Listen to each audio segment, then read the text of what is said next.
हाय, मैं डॉक्टर यशवंत माने, director Atharva infertility centre Nashik. मैं पिछले 15 साल से आईवीएफ कंसल्टेंट हूँ। आज हम बात करेंगे आईवीएफ साइकिल फेल होने के बाद सेकेंड साइकिल हम कब कर सकते हैं।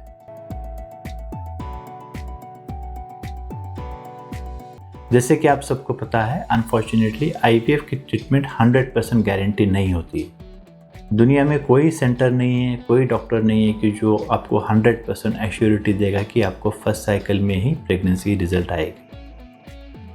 अथर्व इनफर्टिलिटी सेंटर में we have a success rate of 60 to 70% since last 12 to 14 years. जो पेशेंट्स फेल होते हैं तो उनको ये प्रश्न होता है कि दोबारा ट्रीटमेंट कब चालू करें।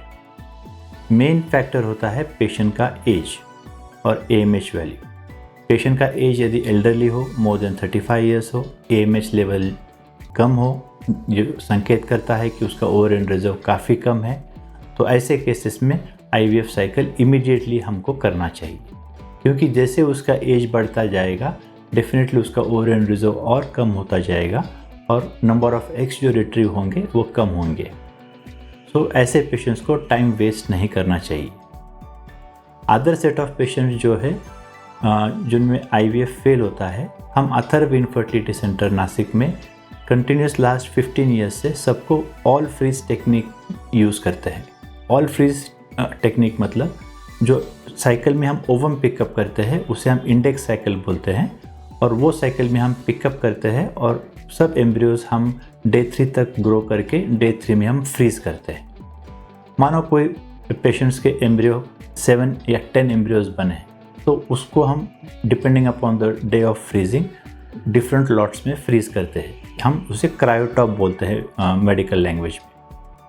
तो मानो कोई पेशेंट के 3 क्रायोटॉप पे 2 एम्ब्रियो हमने फ्रीज किए हैं, तो यदि फर्स्ट साइकिल में हम यदि 2 एम्ब्रियोज ट्रांसफ़र करते हैं डे 5 के एम्ब्रियोज और रिपोर्ट नेगेटिव आता है, तो पेशेंट को ज़्यादा डिसअपॉइंट होने की ज़रूरत नहीं है, क्योंकि उनके और 2 क्रायोटॉप्स होते हैं जो लिक्विड नाइट्रोजन में -196 डिग्रीज में फ्रीज किए होते हैं। तो ये एम्ब्रियोज हम नेक्स्ट 10 ईयर्स में हम कभी भी यूज़ कर सकते हैं। यदि फर्स्ट साइकिल नेगेटिव आई है तो हम routinely Atharva infertility centre Nashik में 2 पीरियड्स वेट करते हैं। जो नेगेटिव साइकिल आई वो एक पीरियड और उसके बाद और एक पीरियड, ऐसे 2 पीरियड्स का गैप देके जो फ्रीज के वाले एम्ब्रियोज है हम ट्रांसफ़र करते हैं। सो डिपेंडिंग अपॉन द आपका उम्र कितनी है, इंडिकेशन ऑफ IVF क्या है, आपने कितने एम्ब्रियोज बने हैं और कितने फ्रीज किए हैं, ये सब डिसाइड करता है आपको नेक्स्ट साइकिल कब करना है। यदि आपकी उम्र कम हो, आपके एम्ब्रियोज अच्छे बने हैं, ज़्यादा संख्या में बने हैं, तो आप ट्रांसफ़र आपके हिसाब से शेड्यूल कर सकते हैं। कोई पेशेंट्स 3 महीने के बाद भी करते हैं, कोई पेशेंट 6 महीने के बाद भी कर सकते हैं, इसमें कोई दिक्कत नहीं आती है। तो आपको ये समझना चाहिए, आपके एम्ब्रियो ट्रांसफ़र फेल हो जाती है तो सेकेंड साइकिल आपको कब करना है। यदि आपका रिजर्व कम है, एज ज़्यादा है, अंडे कम मिल रहे हैं, तो आपको तुरंत सेकेंड साइकिल के लिए कोशिश करना है। इसके बावजूद आपको कुछ सुझाव हो, कमेंट्स हो, नीचे दिए हुए कमेंट बॉक्स में हमें बताइए, and will be definitely happy to answer your queries. Thank you.